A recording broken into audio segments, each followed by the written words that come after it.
Le prince Thierry Singer de Polignac, né en 1963 à Arras, est un artiste polyvalent et un humaniste.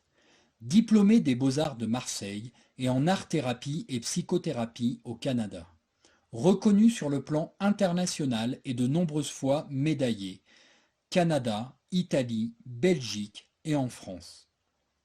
Consacré en 2014 maître des arts visuels en Italie. Ses œuvres ont été vendues aux USA, au Canada, en Amérique latine, entre autres. Il a été peintre de fresques, salle de bal, restaurant, peintre animalier, peintre de marine et maquettiste de bateaux anciens, tout aussi bien que peintre de trompe-l'œil et de décors, parapluies, meubles, miroirs. Dessinateur de bandes dessinées, de livres pour enfants, maîtrisant les techniques de la joaillerie et de la prothèse dentaire, aussi bien que professeur de dessin et d'art-thérapie, psychothérapeute et animateur chez les personnes âgées. Restaurateur d'œuvres d'art et défenseur du patrimoine. Sa cotation chez Hakoun montre que cet artiste engagé est bien visible sur le plan international, puisque récemment il a été reconnu par la Chambre des experts aux Pays-Bas comme expert international en art contemporain. Membre à vie de la Fondation Taylor. À présent, il est peintre de planches, sculpture-peinture originale représentant les fonds marins dont il prône la sauvegarde. Pour sa collaboration avec les instances médicales, son action en faveur de la lutte contre les maladies neurodégénératives et son soutien aux patients, il a reçu également le prix spécial pour les droits de l'homme et de médecine en Italie.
Les limbes, toile numéro 429.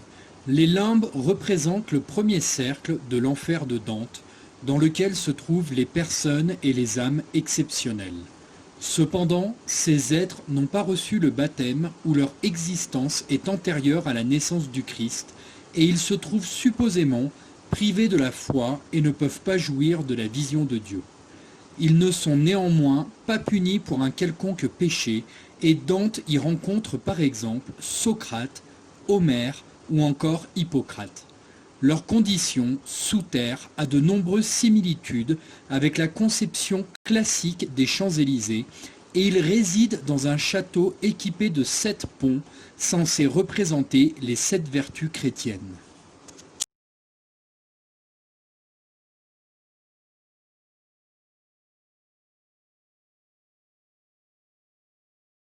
Luxure, toile numéro 430.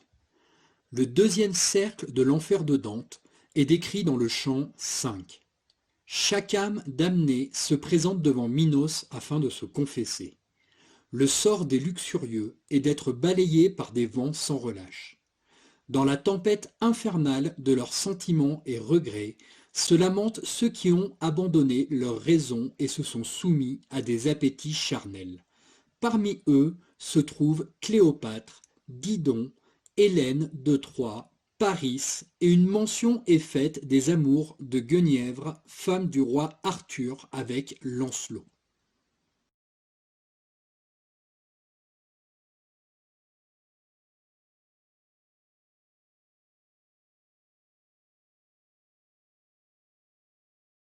Gourmandise, toile numéro 431.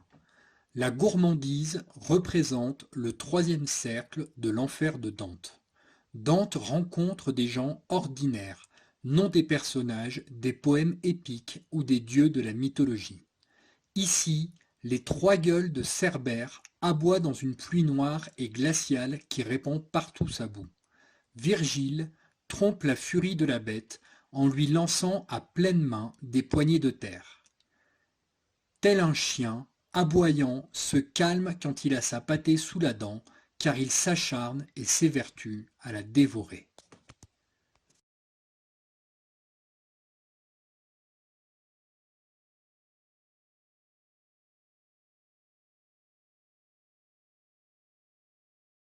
Avarice, toile numéro 432.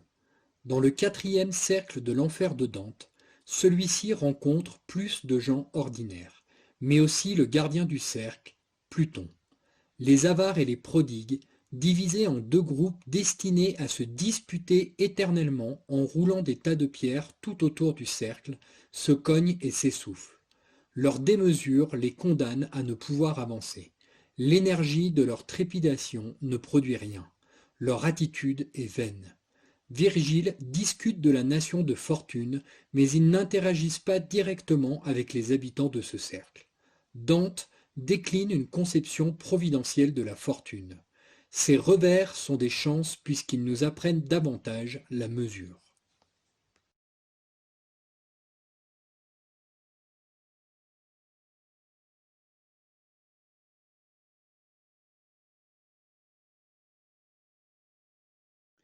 Colère, toile numéro 433. Le cinquième cercle de l'enfer de Dante est le cercle du Styx. Ici sont punis les coléreux et les indifférents. Leur sort est de croupir immergés dans les eaux boueuses du Styx. Combien sont-ils là-haut, vivant comme des princes, qui deviendront un jour des porcs dans le bourbier, laissant pour souvenir un horrible mépris. Dante et Virgile sont transportés sur la rive opposée par la barque de Phlégias, quatrième gardien de l'enfer. Ceci est une nouvelle progression dans l'évaluation de Dante de la nature du péché. Il commence aussi à remettre en question sa propre vie, se rendant compte de ses actions qui pourraient le conduire à une torture permanente.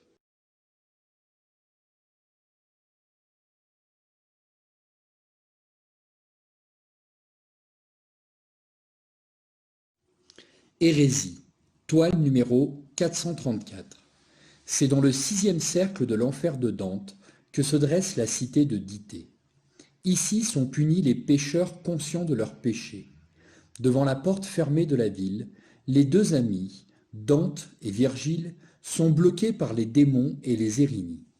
Ils n'entreront que grâce à l'intervention de l'archange Michael et verront alors comment sont châtiés ceux qui font mourir l'âme avec le corps, c'est-à-dire les épicuriens et les hérétiques enterrés et brûlés dans un brasier sans fin.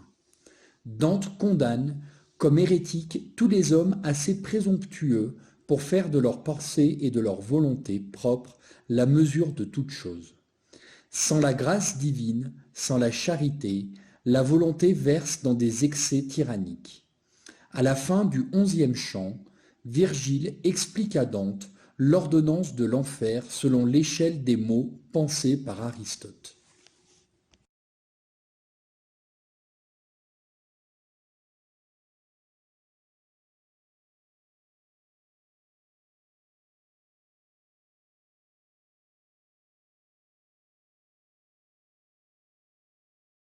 Violence.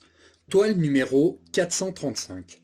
Ceci est le premier cercle à être subdivisé en trois sous-cercles, les girons. Cette région de l'enfer est placée sous l'enseigne du Minotaure qui symbolise, avec les centaures, le triomphe de la bestialité sur la nature raisonnable de l'homme. Dante et Virgile descendent vers le septième cercle le long d'un ravin escarpé au fond duquel se trouve le troisième fleuve infernal, un fleuve de sang en ébullition où sont ébouillantés les damnés. Ce fleuve constitue le premier des trois girons qui divisent le septième cercle. Y sont punis les violents parmi lesquels le Minotaure tué par Thésée avec l'aide d'Ariane. Sur l'autre rive du fleuve se trouve le second giron que Dante et Virgile rejoignent grâce à l'aide du centaure Nessus. Ici se tiennent les violents contre eux-mêmes, les suicidés transformés en arbustes secs, exposés sans défense au bec des harpies qui se repaissent de leurs feuilles. Il y a également les gaspilleurs, poursuivis et dévorés par des chiennes.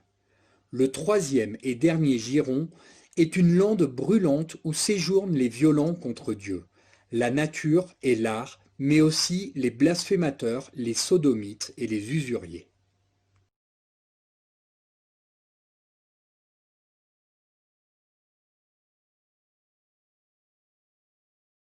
Ruse et tromperie, toile numéro 436. Le huitième cercle est divisé en 10 fosses. Chaque partie est un fossé circulaire. Les cercles sont concentriques, creusés dans la roche et descendant en terrasse vers le bas. À leur base s'ouvre le puits des géants. Dans les fosses sont punis les ruffians et séducteurs, adulateurs et flatteurs, fraudeurs et simoniaques, devins et ensorceleurs, concussionnaires, hypocrites, voleurs, conseillers fourbes. Première fosse. Elle correspond aux séducteurs et ruffians. Les pécheurs courent harcelés et fouettés par les démons. Deuxième fosse. Les flatteurs sont plongés dans un fleuve de fientes humaines. Troisième fosse. Il s'agit de la fosse des simoniaques, c'est-à-dire toutes les hautes dignités ecclésiastiques qui ont détourné à leur profit les biens de l'Église et monnayé les biens spirituels. Pour avoir inversé l'ordre moral des valeurs, ils sont suspendus la tête en bas dans un puits de feu en attendant d'y être totalement enfoncés par le pape suivant. Quatrième fosse. Ceux qui ont trompé par de fausses divinations sont condamnés à marcher la tête tournée vers l'arrière. Ceux qui prétendaient connaître le futur par la magie marchent à l'aveugle. Trafiquants, prédicateurs, concussionnaires sont jetés dans un lac de poix bouillante et tourmentés par les diables. Sixième fosse. Les hypocrites sont vêtus de capes dorées et doublées de plomb. Ils portent ce manteau écrasant pour l'éternité. Septième fosse. Les voleurs des choses de Dieu sont mordus par des serpents, puis métamorphosés eux-mêmes en serpents, avant d'être réduits en cendres et finalement ramenés à la vie pour être éternellement tourmentés. Huitième fosse. Les conseillers perfides sont enveloppés de flammes. Neuvième fosse. Fauteurs de schismes et discordes reçoivent le châtiment qui leur convient en étant eux-mêmes physiquement déchirés. Dixième fosse. Les faussaires, simulateurs, bonimenteurs, faux-monnayeurs, falsificateurs de métaux, alchimistes ont le corps couvert de gale et de lèpre.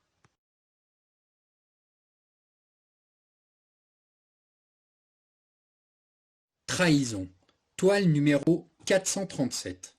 Dans le neuvième cercle, on y retrouve les traîtres à leurs parents, à leur patrie et à leur parti. Les traîtres à leurs hôtes, les traîtres envers leurs bienfaiteurs et envers les autorités spirituelles. Lucifer y réside. Ce cercle est divisé en 4 zones couvertes par les eaux gelées du Cocyte. Dans la première zone sont punis les traîtres à la parenté enfouis dans la glace jusqu'à la taille. Dans la deuxième se tiennent les traîtres à la patrie, enfouis jusqu'au cou. Dans la troisième se trouvent les traîtres à leurs hôtes dont seules les jambes sont à l'air libre. Enfin, dans la quatrième, la Judaïe, sont punis les traîtres à leurs bienfaiteurs, complètement enquistés. Au centre de la Judaïe, les 3 têtes de Satan dévorent éternellement Brutus, Cassius et Judas.